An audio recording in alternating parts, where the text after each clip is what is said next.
I'm Chris Williams from Cyclone Fanatic and a proud Iowa State graduate from the class of 2007. No one shows up like Iowa State fans. And Cyclones support Cyclones on and off the field. Your gift can provide scholarships to students, fund groundbreaking research. We could even drum up opportunities for the marching band. Visit MoveWhatMatters.com to learn how you can make an impact today.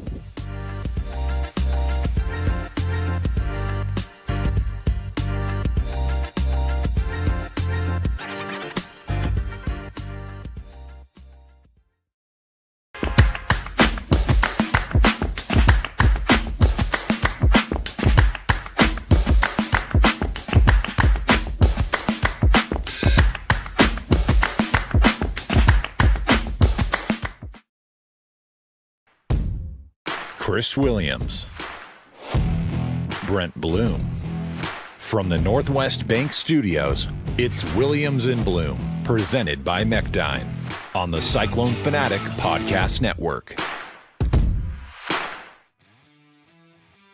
All right, what's going on? Welcome to Williams and Blum Wednesday. It is the 27th of August, 2025 game week, our first home game of the year with Iowa State coming up on Saturday. South Dakota comes to town. Blum will be joining me here momentarily. He is running just a little bit late this morning, and we are ready to roll. Fired up. Been digging into this South Dakota team, and that's what we're going to spend the majority of our time on today. We'll have a big Whiffles Hybrids Big 12 segment coming up as well with the full slate of games. Kickoff for the Big 12 is actually on Thursday night. You get that Nebraska-Cincinnati game. I think Oklahoma State plays. There's a handful of teams playing on Thursday night. And Friday night is a huge night for the Big 12. So we look forward to diving into that. Want to thank our presenting sponsor, our friends at Mechdyne, the Mechdyne Corporation. They have been our title sponsor on Williams and Blum literally since day one. You can go to Mechdyne.com, which is MECHDYNE.com. Mechdyne.com. Go to their careers page. They are always looking to hire great Iowa Staters. They are not just hiring engineers either. Anything from marketing to desk work, IT, they do it at Mechdyne. We are in the Northwest Bank studios. Thanks to Northwest Bank for bringing us each and every Cyclone Fanatic podcast throughout the 2025 season. They are a great partner. Really enjoy getting to know our friends at Northwest Bank over the last couple of months or so. So one of the things that's cool about them is that Rocco Beck actually has an NIL deal with our friends at Northwest Bank, and he's teaming up with them to share his favorite Pop-Tart flavor. Those Pop-Tarts are everywhere, by the way. They made it across the sea. I was talking, John Walters had a great line before the press conference the other day. He's like, what do you do if you're the Pop-Tart guy? And the guy on the plane goes, what do you do for your living? He goes, I'm a Pop-Tart. That made me laugh. Did you think that's funny, Aiden? I thought that was funny. No. Yeah, it's pretty good. Yeah, it's pretty funny. Yeah. It's way better when the Godfather delivers it. I'll put it that way. No, but anyways, Rocco, when you start a new checking account at Northwest Bank is adding the combined final score of the Iowa State-Arkansas game, Arkansas State that is, right to your account as a bonus. How good of a deal is that? Maybe the Clones can put up like 50 in that game. We'll see. We'll talk about Taylor Mauser's offense here as well. That's all coming up later in the program. You want to check on Blum because he said he was 5 minutes late, and he's currently running 7 minutes late. I'm going to start on South Dakota because listen, I've never thought Iowa State would lose this game. It's a hard spot is the whole point. You're coming back from across the pond, jet lag, your arch rival is looming the next week. You just played a really physical game against Kansas State. And you have a hungry FCS team that has a quarterback that's familiar with your program, and you have these FCS teams are always hard when they're good because, like, traditionally a team that is in the top 5 of the FCS is usually better than, I would say, most group of 5 schools like in the middle of the pack. So you have to think of it like that and not necessarily like, oh, you're dropping down when you're in week 1. When you do this in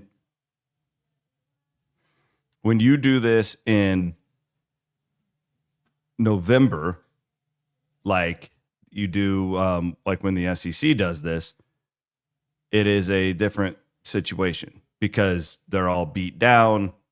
You have a huge depth advantage, all that good stuff. So anyways, you have to respect it. You have to respect the spot. However, when you start to break the teams down, there's 2 things about this matchup specifically that I really like for Iowa State, which I think the spread was 14.5, something like that. 14.5, 15.5, something like that. It was 15.5, but I thought I saw it steam down to 14.5. Aiden, you can check on that for me. I like the aspect that Bauman, the former Iowa State quarterback, which he never played at Iowa State, he was like a redshirt, but he still, like, that ended like very positively as well. By the way, he was going to get beat out by Hunter Deckers, wanted to go somewhere else to play. Like it wasn't like a disgruntled breakup or anything like that. So there's a lot of respect between the parties. There's nothing like chippy about the Bauman. I'm sure he wants to beat his old team. Like there's no doubt about that. Like prove you wrong. Like that sort of. But he's a pocket passer. And what is kryptonite usually for John Haycock's defense? It's mobile quarterbacks, and he is absolutely not the type of quarterback that's going to go out and use his legs and mess up your numbers with the 3 down linemen dropping 8 defense. So that's good because Iowa State can really play a straight up, just defensive game plan, man on man, and you don't have to worry about a scrambling quarterback. So I really like that about the matchup here. 14.5, by the way. 14. So it is down. Yeah, it is down, which I thought it would be. The other aspect of this, which I like, is the fact that now this will sound a little contradictory because you all know my love of spread offenses and spread the field and yada, yada, yada, which I want to talk about that when Blum gets here. But Iowa State's offense this year is very much consumed, and we saw this. We saw them outlast and really outman a physical Kansas State team a week ago. There's fewer variables when you play that style of offense compared to some of these Iowa State offenses that we've seen in the past that have struggled in these week 1 matchups. And for what it's worth, I actually went back and watched the first half of Iowa State's game against North Dakota a couple of nights ago. And because I think there was a perception that Iowa State struggled in that game. And they really didn't. They just didn't do anything. They treated that game like a scrimmage. And, one of the encouraging things I thought about week 0 was, has Iowa State struggled in week 1 against these teams notoriously, or is it just how you go into the game? And clearly Iowa State didn't go into that game on last Saturday in Dublin like a scrimmage. There was a different type of feel. 1 penalty, which was questionable at best. Very few missed tackles. Took about a half, I thought, for the offense to get rhythm. Totally acceptable. Absolutely something that most teams go through in their first game of the season. No preseason in college football. This isn't like the NFL where you get to work the kinks out. So I do think, like, just man on man, Iowa State should absolutely be able to just go helmet on helmet against South Dakota, and you really aren't going to have too many problems when it comes to that. Again, when you're doing it with what Mauser's trying to do, it eliminates a lot of those variables. So those are the two things about the specific matchup in this football game that I like for Iowa State. And Bloom is here. And Bloom, I was running through the Bauman thing. By the way, when your kids turn a light on in your car and the battery dies, not great for the morning.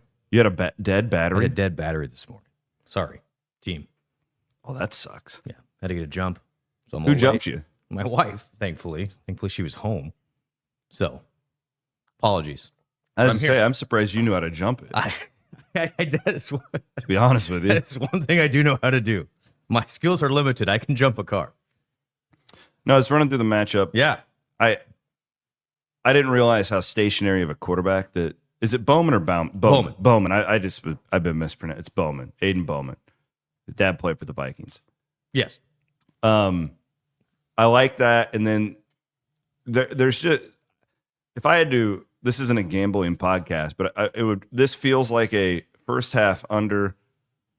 South Dakota keeps it, and then hammer Iowa State in the second half to wear them down and pull away. Yeah, that's where this, and I would play Iowa State to cover the spread at this point. The more I look at this, and that's another great point about Bowman's and inability to really make plays with it. This isn't Will Mackel running all over the place. That's the thing. Like, he's not going to extend you on a broken play, and unless you're worried about your corners, which Iowa State is absolutely not. Like, I think they're going to have a hard time. I think South Dakota's going to struggle to get to 14. I just do. Now, the question would be, will they beat you over the top? I mean, Bowman's very accurate, but like you said, stationary. I love that's a good word for him. He's not going to make a lot of plays, and they've one offensive lineman back. Now, Iowa State didn't exactly get a whole lot of pressure. I think this is an interesting game for the McDonoughs, the Ezeagus, even Dom. Can you get some more pressure there? You know, what does Iowa State do to kind of speed him up? But the way Iowa State's defense flew around the ball, and you know, we the game Neal had, again, defensive player of the week, which is great to see. Mm-hmm. And those guys are healthy and fast, and this shapes up a lot to me, like what North Dakota. They might do like a 1, 2, 3. All right, we appear to be back. We're back. Gotta love the live production. Hey, studio, got a refresher. It's week 1 for us. Let's go. You know, the jet lag catches up with the equipment as well. As long as we Rocco, got audio again, Rocco Beck can handle the jet lag better than us. So yeah. Well, the good thing about this is our audience really doesn't care. They're cool. Thanks all. We appreciate you. We appreciate you guys wherever you are. No, I was where I was going with this is Iowa State's in a similar position defensively. Yes, as it was a week ago. I spoke with John Haycock about this yesterday. The Kansas State had a new coordinator, new line coach, similar quarterback, right? Same quarterback as a year ago, so you kind of know what he has. South Dakota makes it to the semifinals of FCS last year, and what they have is their winning program. Like, you know what Kleiman was going to do.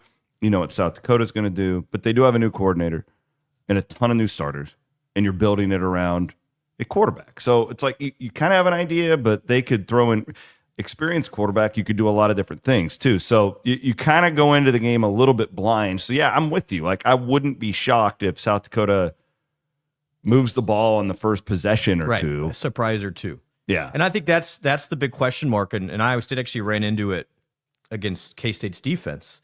This thing get talked about a lot by us on Sunday, but K-State came out with a 4-man front, and Iowa State was not expecting that.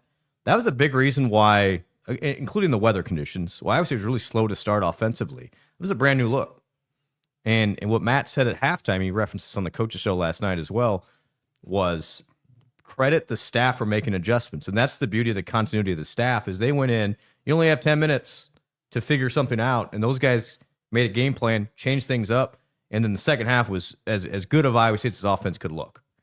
And so, but the point on the South Dakota, they're going to probably throw at something both offensively and defensively Iowa State has not prepared for.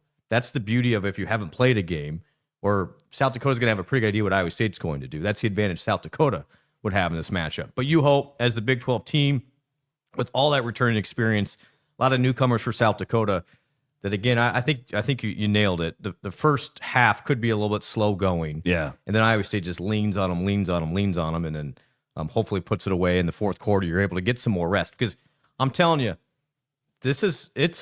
I want to see the second and third string guys. Second and third. Again, this isn't disrespectful to South Dakota because they're a proud program. They're a winning program. They won 11 games. They'll have a good crowd. It'll be. I think they'll have 1,500, 2,000 people. By the way, this is going to turn into a sellout. Which kudos to Cyclone Nation. Yes, it should be a sellout. It should be a sellout. That's awesome. But the weather is going to be impeccable. Immaculate. And you just hope that you get some of those guys rest in the fourth quarter because we all know what's coming that following week. But rest assured, Iowa State, you want to jump on these guys early. You give them belief. We've seen the UNI games in the past. If that thing's a touchdown game in the second half, then you start to feel it as the home team as well. The crowd gets nervous. Yeah, everybody does. Yeah. Everybody does. Yeah, the matchup greatly favors Iowa State here. There's no doubt about it. It should. You're a top 25 team. You're at home. It's just it is a weird deal. Situation. I'd rather be playing the game Jeff Woody's going to call, Arkansas Pine Bluff, on Saturday. How about Jeff Woody? Yeah, shout out to Jeff. Getting the call. Really happy for Jeff. If you want to, I interviewed him on my Iowa Everywhere CW pod yesterday about him getting the call up from ESPN. We've known this for a while. It was part of the reason why we're not doing Kicking It anymore. The other part was that Grant got a new job and wasn't going to have time. And then we knew that Jeff was going to be getting the call up from ESPN. Jeff is still going to be a part of our team. We're working through how we're going to do some Woody's whiteboards with him coming up. And yeah, he's still going to be around, still going to be living in Ankeny, all that good stuff. But we're really happy. It's our first coaching tree guy going to the big time. So this is great. Most of the nation will be watching LSU at Clemson. Not me. Not us. I'm watching Pine Bluff and Tech. We got the Woodman on in the Williams basement. They'll be in the RV Village. Over under on Arkansas Pine Bluff points at that. I'm going to give you a half a point. Do you take the over or the under? I'm serious. They're getting a field goal. I made that bet with Arkansas Pine Bluff. They played Miami on the season opener last year, 2 years ago. I remember that. And that was electric. And they kicked the field goal. They did. I forgot with 2 minutes to go to get 3, and it was 77-3. Yeah. Okay. You have to play the over in those because you never know. The other team could just drop the ball, and you kick a field goal. There are ways to make those games entertaining. Yes, always. We have all of these great sponsors that we need to thank. We're gonna have 1,000 people watching right now. This is incredible. Thank you all. We're gonna have our and guys, the plan is that we're gonna do this Wednesdays at 9 every week. It'll be more efficient the next time around. We are I will say this, and I feel like everybody in your world's like this. You understand the week 0 Ireland thing was fun. But it was a major disruption to our way of life and the way you get ready for a season. And I'm not complaining, very blessed, grateful. But we are all and now we're all back here and we're jet lagged. I spent 10 days over there, dude. My clock is. What's funny is the kids just bounce right back. My kids have had no problem. I hope the football players are more like the kids and less like me and you right now. I talked to them yesterday, and their coach, they know what to say. I talked to Ebel, I talked to Boniface and Hansen, and they're practicing in the mornings. They're back doing it. I feel like they're going to bounce back better than. I also know from talking to some coaches about how concerned they were when this South Dakota game was sandwiched between Iowa and Kansas. That's hard. Yeah, Vegas and all that, they don't make up these it's a tough spot. You do it because it traditionally is a very difficult, and this is a mature football team. So let me tell you something. If you just based on the straight analytics, so straight numbers, regular game, no extracurriculars, meaning no Iowa State trip, no season opener, this line should be 22 and a half. They are giving basically South Dakota an entire touchdown. Based on what we're talking about. Exactly. Yeah. I mean, look at the SP, the Bill Conley stuff, he's really dead on normally. He had it at 22 and a half. And the spread's at, 14 and a half, 15 and a half? That's why if I have to pick the game, and we will on our Cyclone, I'll pick Iowa State by 3 touchdowns. But that's, we're not making this up. This is 100% a factor. And a little insight, though. This was cool. I thought this was neat. And I think at some point they should do depending on how this first 3 weeks go, how Iowa State prepared for the first part of the season is fascinating. So Iowa State flew on, it was actually an Aer Lingus charter to and from Dublin, straight to Des Moines, which was cool. But there was a business class, and in the business class, there was 30 recliner, like full-out sleepers. I hope the linemen got those. Well, the way Iowa State did it, which I thought was really cool, it wasn't the coaches, it wasn't me. Okay, I fit in small spaces anyway, so I didn't need that. It was the 30 starters, basically, who got the recliners. So those guys got the royal treatment. They get like foot massages. I don't know. I mean, who knows what was going on up in the front? God, we flew economy. I was back in the back with the. Ugh, it was brutal. I was with the mascot and the cheer squad, so I'm not complaining. Dude, I know we hit on this Sunday. That flight home would have been miserable if they would have lost that. Well, game. I like K-State. I feel sorry for those bastards. They're going through it. I mean, and then your quarterbacks that fight thing. Yeah. Like it was a nightmare. Well, and then then Iowa State's coach emasculates your athletic director in yeah. post game. Yeah, that was. I mean, that was a bad really weekend for them. And that's why, quite frankly, I think Matt, and I'm just realizing this now, Matt in the postgame was as fired up as I've seen him in a long time. I mean, he went back in the press conference and asked Rob a question, which was another fantastic moment. But I think more than anything, the pressure was obviously on the season because starting 1-0 is huge. But if you brought 15,000 people that each probably spent $3,000 to $10,000, that's a lot of pressure to perform there. And there's a lot of upset K-State people that probably said, why did I spend the money to watch that? So I think there is a lot of, undercurrents of pressure on. So thank goodness. Yes, exactly. But now the great thing for Iowa State is now you got to follow it up. And I'm almost okay here, C-Dub, having a game like this in between because you got to get right back at it. You can't just rest and relax. And Iowa State's going to be ready to go on Saturday. I firmly believe that. Let's just do a big Wiffles Hybrids Big 12 segment. Are you cool with that? I'm Before cool. we do that, I want to thank our great Wednesday show sponsors, starting with Gravitate Co-working. Go to gravitatecoworking.com. I'm actually doing an event. I'm speaking in an event coming up. And we're doing it, I believe, at Gravitate Co-working. So that'll be Beautiful location down there. Oh, but that's All the over thing. the Like you place. can do these things that it's not just like, oh, do you want to go and sit at a desk and like be a tech person? And you can do that. They got conference rooms. They had all sorts. Want to thank our friend Hope Wood, hopewoodjd.com, where she's encouraging you. I got to do this, and I thought about this when I was in Ireland driving. I got to get life insurance, or not life. I have life insurance through my guy Colin Noah, but I got to get this freaking will done. Like this is stupid. Like I could have just gotten sideswiped by one of those tour buses. Just brutal, absolutely brutal. HopewoodJD.com. Also, my good friend Jeff Kelderman Manufacturing. Looking forward to having a few RV Village brewskis with him. He'll bring the big rig, won't he? Oh yeah, he's got the big rig. He's got Called one the of the best Shack Diesel rig. He's got one of the best looking rigs in the entire place. It's got the big K on it. Thanks to him, he does a lot to support what we do, not just at Cyclone Fanatic, but Iowa everywhere as well. Spent the weekend with him. Yeah, you did. He offered for me to stay the night in his camper on Friday night. Are you going to take him up on that? I don't know. His camper is big enough. I imagined it is. Aiden, I didn't tell you to do this, but let's get one of those Wiffles Hybrids ads. They should be in our system, and let's play that real quick before we do the Big 12 segment.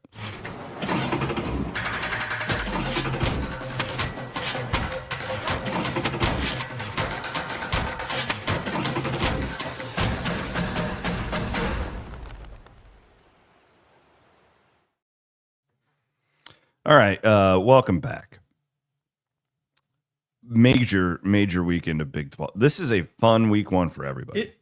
This is as good of opening week as there could be, isn't it? Yeah, oh yeah. This is the best week one in the history of college football. Maybe, I don't know, back in the old days, like the 80s, they would have real non-con games. There's maybe like a week that would match up with this, but Let me ask you this is legit. As an Iowa State person, are you glad you played the first week so you don't necessarily have those nerves? Absolutely. Of like, yeah. I think it sets up really nicely. Absolutely. So let's run down the entire schedule and we can just kind of give our final thoughts on all of these Big 12 teams. And it's especially exciting now because the Iowa State is in the driver's seat to win the league right now with that. Now, granted, a lot, you all know the caveat with that, but You have a huge tiebreaker. Huge You tiebreaker. want to know, all that stuff matters. Central Florida hosting Jacksonville State. You've got UT. This is all Thursday night, so 4 Big 12 games on Thursday night. UT Martin at Oklahoma State. This one's a little fun. I'm Willie Fritz, friend of the program. Stephen F. Austin at Houston. Stephen F. Austin's not bad. I'm telling They're you. not bad. Keeping an eye on that one. And then the game, this would be one of my favorite week 1 games in the entire country. Yes. Is Nebraska at Cincinnati. Happy birthday to friend of the program, Arrowhead. Tyson Veit. It's at Arrowhead. Right. Yeah. Correct. At Arrowhead. So It's Tyson's birthday today. is it? Happy birthday, Tyson. Cincinnati, Sorsby was kind of getting a little aggressive in the media about Oh, yeah? they're going to win this game. Good. I like that. This is there are big opportunity for the Big 12, yes, right? there are a few massive games for the Big 12 that you don't need to win them necessarily, but you can't get blown out. Cincinnati, talking to you right now, okay? Cincinnati, do not get blown out by Nebraska. Please don't get blown out. We don't need Cincinnati. that. We don't need that from you. We don't need that. Yeah. So, but I think they can hang. I really do. Now, Nebraska, who knows? Who knows with those guys? Come on, Bearcats. They're riding the Travis Kelce high right now. See that? They welcomed Taylor and Travis to do their wedding at Nippert Stadium. Are you serious, Clark? Yeah, That's actually a thing. they tweeted it out yesterday. They said, "Come on down to I down to Cincinnati." I love young love. I wish nothing but best for the Swifts, but I don't care anymore. Like, I just don't. Like, I want them to have. They were fighting words. I know it's not. This is nothing bad. Nothing about Taylor or Travis. They I lovely like people. I like both of them, and I'm I out. want them to have a million beautiful, healthy children. I don't want to hear about it anymore. Not in my Big 12 football conversation. Did they pick a day that they're getting married? Do we know that? No, I have a feeling we won't know that until it's over. Oh, it could be one of those. Oh, secret because all the tips. Yeah. paparazzi and stuff would Yeah. just be going crazy with Yep. that. I don't know. Will they make it? Yeah. Oh, yeah. That's. You think they'll make it to the wedding day? Yeah. You think so? Okay. Yeah. This isn't your. This isn't like This isn't J-Lo Kevin and Ben Costner. Affleck. And, yeah. This is none of that. Anyway, go. The- Yeah, here we go. You forget that Kelsey played at Cincinnati. He did. You know what I mean? Yeah, both of the brothers did. Yeah. He's a Big 12 guy. We should put him on like the Put him on the Big Big 12 12 now. Yeah. Big 12 now. Travis classic Kelce. Big 12 football games when Travis Kelce and the Cincinnati Bearcats. Travis Swift. So get all your tailgating prep done before that game kicks off on Thursday. Yeah, it's Wednesday morning, everybody. Make your Let's- plans Let's now. get it going. Like, who cares about work this week, quite frankly? Get your tailgate done. Guys, Friday night is setting up to be awesome. It's electric again. Now, the one problem we have is this Fox ESPN thing putting games on at the exact same time, Yeah, and which we I got could do without. and we got a YouTube. Did YouTube get their stuff figured out? YouTube Not yet that I'm aware Today's of. the day, though, right? I might be Yeah. having to switch providers Well, because come I'm a on, YouTube like, TV okay, guy. this little public service for everybody. If you have YouTube TV, Fox and YouTube TV are in a little bit of a There's kerfuffle. no way they get to Saturday without. I figuring agree, that out. but they're in a kerfuffle right now, and Iowa State is on Fox. Doesn't YouTube TV have way more leverage over like a Fox than say Cox used to? I don't know. I don't know. Like, I just figure like Google can just Fox has the cards here. They got the games. yeah. I mean, because really, This is it's their last ditch effort. Back here. in the day, you would have to call the cable man. He would have to come to your house. You have to call another one to come and. Now you can just literally hit unsubscribe so and go get Hulu. I'm going to Hulu. Yeah. Like they better figure this out, and I think they will. But They just have to. FYI, folks, like make alternate arrangements and buy an antenna, I guess, because it's on Big Fox. Iowa State game is, That's awesome. which is great. That's actually a huge dub with this current situation. Tim Brando on the call. How do you do? Friday night, we've got Wagner at Kansas. Okay, nobody's watching that. We also have Auburn at Baylor I'm watching and that one. Georgia Tech at Colorado. Now, one would argue these are both home games. The Big 12 is home underdogs in each of these. Gotta win. Split this, right? The Baylor game in particular is huge. That's way bigger than Georgia Yeah. Tech, Colorado. If Baylor can beat Auburn, that is a big plus, and they need it. They need it. The Big 12 needs it. I've never been a bigger Baylor fan than on Friday night. They're a 2.5-point underdog. Auburn is picked in the bottom half of the SEC. Yeah, this would be one of those this is- games that it's- everybody mocks you for. for the whole offseason. Yeah. And you're at home. Come on, Dave. Colorado is a pretty interesting team. You want to talk about teams where you just have no idea. I don't. They just named the Liberty kid as the starter, so he beat out the USC Liberty, transfer. Liberty. I don't know, man. Georgia Tech's apparently pretty good, but you're in Boulder. That's a long flight for Georgia Tech. Another one of those where if the Big 12 is going to shift that perception, games like this are important. And like Iowa State, Iowa's obviously important, and you hope you stack them up. Well, on this topic, then we'll go to another one, which is Monday night. You want to talk about a big game for the Big 12 where TCU is at North Carolina. There's gonna the Bill be- Belichick thing. There's going to be so much attention on this game, and you're a 3.5-point favorite on the road. There'll be 8 million people watch this game. Yeah. I believe that. It's all Belichick. Maybe even It 10, could be- honestly. It could be like this might be- standalone Monday. Great point. This is probably holiday. This is probably the most watched game of the weekend. Well, Clemson. Yeah. Well, you Texas. Never mind. Third watch game. Yeah. Most watched game. You also of have the LSU. weekend. Yeah. It's a monster. But the point is, this will be watched. And if the Big 12 can go, let's say 3-1 in these things, that's going to help. Now, it's not going to like automatically get you 2 playoff spots just because you do well in opening weekend, but at least avoids the narrative for a couple of weeks. Let's look at the rest of these on Saturday. And even honestly, C-Dubs, Utah UCLA is a game that could. I'm fascinated by that game too. That's Saturday night, Aiden. Is that right? That's a late one. That's another Arby's special. That's a beauty. Yeah. I mean, and Utah's UCLA favorite. is not supposed to be very good. No, they're not. You know, they've got the sexy quarterback, but that's another game where you just go in and stomp them. Like, because we think Utah's pretty. I think Utah's going to be pretty good. Well, they're still picked to win the. They are now the odds-on favorite with Arizona State. It's like even with those two, despite the fact Iowa State won.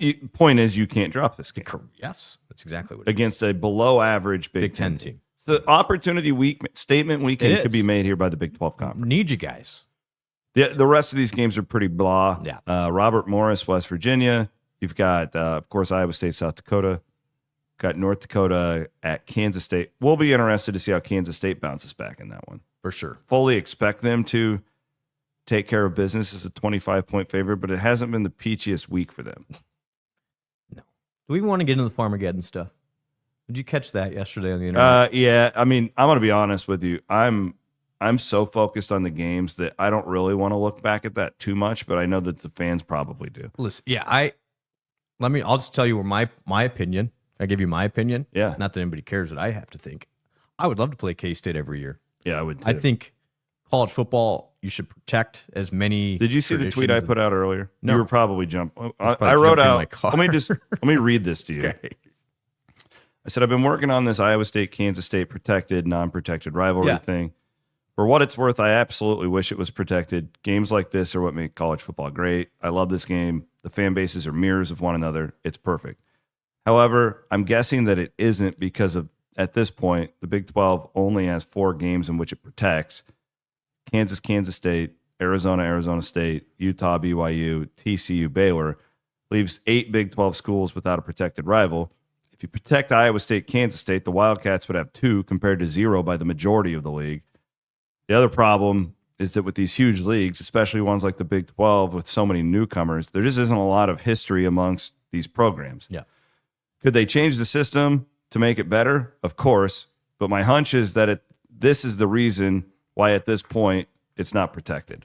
I mean, because then you would have Kansas State with 2 guaranteed games, and then more than half the league has 0. Logically and competitively, I 100% understand it.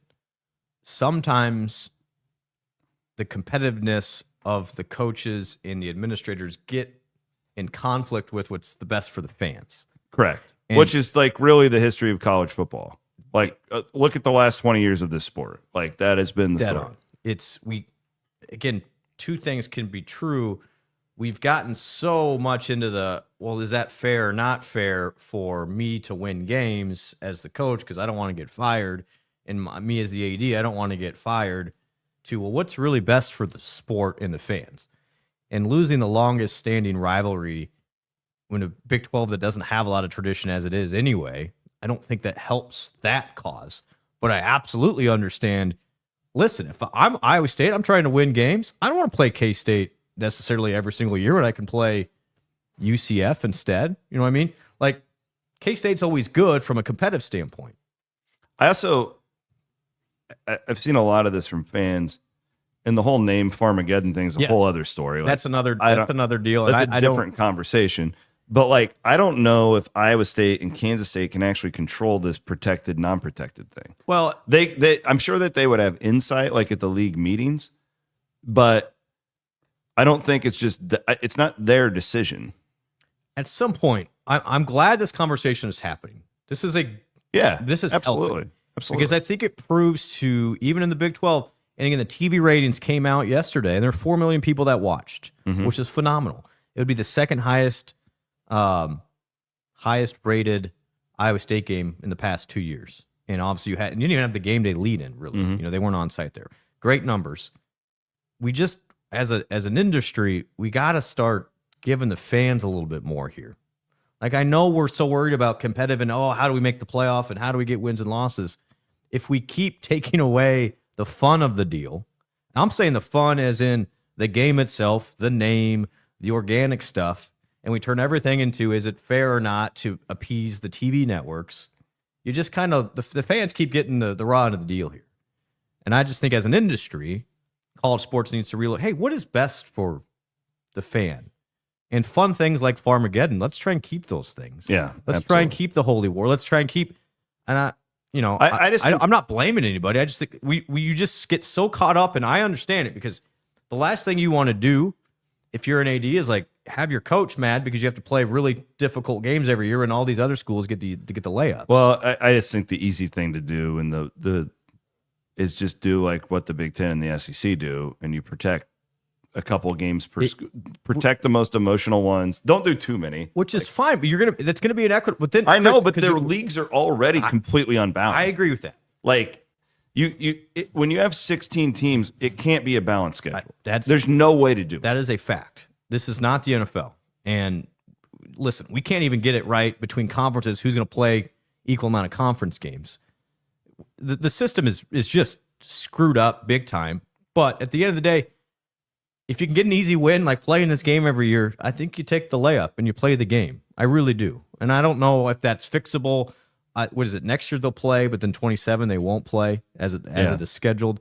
I still think I don't know if there's time or not, but I wish as an industry, each decision that is made is like, wait a second, will this help grow the fun of the game? Because if you keep taking stuff away from people, it's just gonna like, it just becomes not as fun anymore. Well, I mean, in that game in Ireland is a great example. If that's Iowa State playing Cincinnati, it's not near the spectacle that it was. Not at all. Not at all. And then, as far as the name thing, I understand that there has been probably a little bit of pushback from the word Farmageddon was initially embraced. I mean, I don't remember if you remember this when Iowa State played. Give us Jacqueline asked me about this earlier. Well, I didn't remember where it came from. Well, if you remember the history, and I don't know all the details, it was an organic name. But when Iowa State played K-State in Kansas City, it was sponsored by a sponsor to play that game, essentially. Now, so they did that 2 years in a row, correct? Yes. And I don't know if they named it that time. And so I guess the point is, as this thing went on, Farmageddon was never officially embraced by either school. Unlike the Iowa Corn Cyhawk game, which has a major influx of cash to be called the Iowa Corn Cyhawk game. Now, I don't know if that's part of it or not. I don't know if it's just both schools are like, hey, we don't necessarily like the farm agriculture tie-in with when we're bigger than that. Yeah, but at the same time, I think you can get so worried about the PR-ish stuff from, hey, we're more than just a farm school. Then I would totally embrace being a farm school. And not saying that's where I would lean. So again, learning moment, I think for everybody in college sports is as we get bigger, let's not lose the fun of it, because then you just become corporatized NFL light. Yeah, and that's what you are. No, it's not good for anybody. And we can't complain about losing all these geographic rivals as an industry and then take away the geographic rivals. Exactly. Like, we're doing this to ourselves in a lot. For what it's worth, the Farmageddon thing, from what we know, like the Big 12 says it's not them that doesn't want it, which my hunch said that. I'm going off the Reese Davis thing. Yes. And I haven't spent a lot of time on this because, again, I'm so focused on South Dakota. And where this came from is Reese Davis went on a podcast and said, we were encouraged not to advertise this game as Farmageddon. So, right? My hunch when I heard that was that it was probably, and again, this is just a hunch. I'm not reporting this. I don't know. My hunch was that it was a Big 12 thing because you're the center of the college football universe and you don't want to look too rural when everybody's watching you. Sure. But then they said it wasn't them. Kansas State said it wasn't them. Iowa State hasn't officially said it wasn't them, but they've told me we didn't tell anyone that. So, I mean, why would Reese Davis just lie? I don't think that he's probably. I think there's probably some truth in all that. Like where everybody's probably, guilty a little bit, and but whatever. I truly like. I just want to focus on the games at this point. That's why I haven't spent a lot of time on it. It is interesting. But last night, it's like it's all my feed is. So I, made a few calls, texted some people, and like that's. But as far as the protected thing goes, I mean, to me, when I just look at it, it seems like that's probably why the protected rivalry is more important than the name. Yeah, I would agree. I understand where these schools in the Big 12 is probably like, hey. Maybe not when ESPN's promoting this thing, it's Farmageddon, just make it all about that term rather than the schools themselves. You know what I mean? So I think there is some of that, but I don't know. Again, I just come back to let's make college football fun again. That's a good way to put it.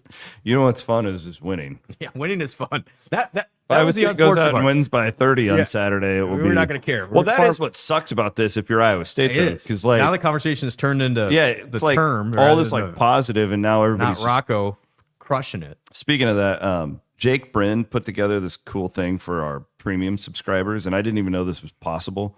But we had a Big 12 football fantasy draft last night. So there's 3 leagues for our premium subscribers. That's awesome. I got Rocco as my quarterback, feeling really good about it.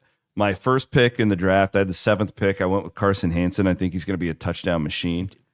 I didn't know they had these things. Neither did I. It's freaking amazing. I got Ben Bramer as my tight end. That's a good get. I took Ed Skilson as a flyer towards you the just end. have all Iowa State players? Pretty much. Do you have any... It was awesome. Do you have any wild? Do you have any Houston guys? There is. I was told that there's going to be a Big 12. We're going to have a Big 12 fantasy basketball league. Can you imagine that? Well, I'm in on that. I don't know if I'm allowed to be, but it could be. Yeah, you probably can. I don't know. It's not. We're not. There's no money involved. It's literally. It's just recreation. Fantasy football has gone from nerddom to way commercialized / that was the only thing there in like the late 2000s, early 2010s. So now back to nerddom because all the casuals have now migrated over to the actual gambling. Yeah. Or the draft. Now fantasy's kind of the nerds again. We're back. I hate fantasy football. Well, but I'm telling you, it's migrating back to the nerds. Like you might be back in once you do this. I will do it for something like I'll never play NFL fantasy football again. I would much rather like do the Pick 5, like the Circa Millions, those sort of like to me, because I'm too loyal. Yeah, it's hard to watch. The thing I hated about fantasy football, and it was like rooting for the Vikings, but I own the Packers wide receiver on my team. Well, I don't want that guy to ever do well. Real quick on the NFL, to see all the Iowa State guys that made it, that's got to be a record. So how many are in the league now? Oh, man, it was like 15 to 20. It was a bunch. There was 3 each on the Ravens and the Texans. That's crazy. 3 of the 53 Who are man the roster. Ravens guys? So you got Kohler. Here we go. Look at Kohler, Hummel, and TJ. Tampa made it. And then Nwangwu made it. Yes, let's see. 1, 2, 3, 4, 4 5, on the 6, Jets. 7, 8, 9, 10, 11, 12, 15. And then Malik is on the injured reserve. So the only ones that got cut, and hopefully they find a landing spot because it's some of my favorite guys right here. J.R. Singleton, who had a great camp, by the way. Miles Purchase, Steve O'Klotz, Ben Nickel, Michael Jacobson got cut, even though he's a basketball player, and Jared Hufford. Well, that Julian Good-Jones has had a bad break. Been on the injured reserve. He's But still in the league. He's still in the league, though. Yeah. I mean, he's been kicking for a while. He was a Rhodes guy. Mm-hmm. Look at that. I mean, that is incredible. That graphic right there of the 15 NFL guys says it all about the Campbell era. There were years where we've talked about it. It was like, oh, Tuba Rubin got a special team snap. And that was it. Yeah, I remember when we first started Cyclone Fanatic, one of my Sunday nights I would write Cyclones in the NFL piece. And Seneca Wallace didn't play. yeah, and there was like 3 guys. Ruben would take like 4 snaps. Yeah. Sage would just be a backup. Sage, you look great on a clipboard, though. Yeah, he looked elite. Looked great. One might say he looked elite. We spent a lot of time with Sage. Good to see the Always quarterback like there. hanging out with Sage. All right. But yeah, I'm going to pick Iowa State to comfortably win. But I do think this could be a bit of a meat grinder like the North Dakota game last year, where it's like, where you come out of it and you go, well, that wasn't that exciting, but it was also purposely kind of done that way. Like they're not going to. Yeah, I don't. They're going to go pretty tight with the offense and not get that. You won't see a lot of blitzing. The couple things I'd like to see. I want to see the offensive line really dominate the game. Yes. And then secondly, I'd love to see Townsend and Sowell get in the action. Matt talked about it yesterday a little bit. Like those guys missed. It's known they missed a lot of fall camp. They played a little bit. Either of them had a catch. Those two will play and be impact guys. There's no question. They just need to get up to speed. I'd love to have them get some confidence prior to that Iowa game. Great point. The next week. So I want to see them do well, and then defensively show what you got. Don't let these guys hang around. Get after them, and then defensively, I'm looking at a McDonough and Ezeagu. Can you get to the quarterback?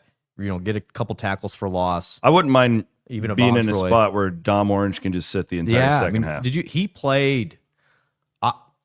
I thought we actually sounded smart. Dom played like 80% of the snaps, which is a ton. Haycock told me yesterday that when they watched tape, I mean, he had 6 hands on him on a lot of plays. I mean, that is so valuable. Like he's the most valuable. He is the most important player on Iowa State's roster, not named Rocco Beck. They're 1 and 2, or 1A and 1B, either way you want to look at it. 100%. Yeah. So I agree with you. Can you get the issue is Elijah Carnell's didn't play last week. Hawk got banged up.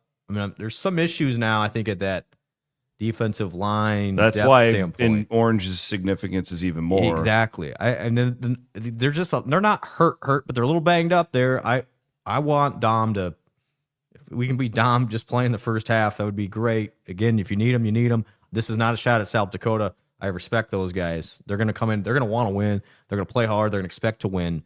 And they're going to play 4 quarters too. Like this isn't a game where they're just going to give up like some of the Pine Bluff will probably do down in Lubbock. Poor Jeff Woody calling that one. But his dream comes true, and he's got Tech in Pine Bluff. I did tell him, you have one of the most interesting teams in college football, though. Yeah, and he'll have the homework done. Oh, he was. Well, we did that CW pod yesterday, and he took a break of watching Pine Bluff film just to do that. Yeah, but it should be. Can I break some more news here? Yeah, I'd love it. Well, Jamie actually talked about this last night on the coaches show. The helmet car returns Saturday. You know that? Is that news for everybody? Helmet car. Will it be on the field? Yes. And there's a new Gatling T-shirt gun. It's gonna be firing like. What is a Gatling T-shirt? Like a high-powered T-shirt. Is that like a brand? Yeah, it's like Aiden, Google the Gatling gun, and we'll show the people. Like high-powered, like massive. It's like 60 T-shirts in 10 seconds. Gun. Man. Sold that sponsorship, by the way. I need to. You sold that? I did. Atta boy. Thank you. A couple other notes. We do have a new podcast starting. I'm excited for this. Yes, so it's. You got my guy Hutchins in the mix. He's my guy. You can't take Hutchins from me. I'm stealing Ben Hutchins is my guy. Yes, that's the Gatling gun right there. Look at that. Oh wow, Big Daddy. that's like a machine gun. It's yeah. I mean, but it's t-shirts. Yeah, Yeah, clearly. Yeah. Yes. So we got some more. The